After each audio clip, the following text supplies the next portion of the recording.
எல்லோருக்கும் வணக்கம். மறக்காமல் சப்ஸ்கிரைப் பண்ணி ஷேர் பண்ணி பெல் ஐக்கானை ப்ரெஸ் பண்ணுங்கள். இன்றைக்கி ஒரு சாப்பாட்டு ராமன் அப்படிங்கிற அந்த இதை தான் நம்ம பார்க்க போகிறோம்.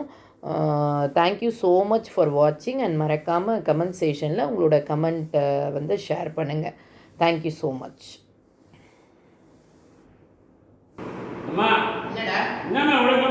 சாப்பாடு உனக்கு 7 குண்டா வச்சா கூட பத்தாதா? வயிறே இல்ல வண்ணாந்தாரி போதும் வா. வடற வயசு நானே சாப்பிடணும். என்னடா சோறு போடு எங்க போயிட்டா? ஏடா என்னதான் வயிறே இல்ல வண்ணாந்தாரி. பக்கத்து வீட்டு பாருங்க போய் கதை பேசணும் தூக்க முடியாது. வந்து சோறு போடு பசிக்குது. மாதிரி தின்னுட்டே இருக்கேடா. உனக்கு படிச்சு கொட்டி கொட்டி ரெண்டு கையும் தேடி போச்சு. கபரே அப்பதான் கல்யாணம் பண்றது. புதிர் கண்ணனா இருக்கான். டா தின்னு தொலை. இது மேல கொடுக்க முடியாது. நீ வீட்டை விட்டு ஓடி போய் தொலை. ஹோட்டல்ல வாங்கிட்ட பத்தியா? சோம்பேறி வீட்ல பண்ணல. ஹோட்டல்ல வாங்கி கொடுக்குறேன். உனக்கு என்ன உன் வயிறு ரொம்ப இதா? ஹோட்டல்ல வாங்கினா என்ன எதுல வாங்கினா? அம்மாவை கேள்வி கேட்காதடா. தின்னு. ஆமா ஆமா. எங்க அப்பா எப்படிதான் கூட வாழறாரோ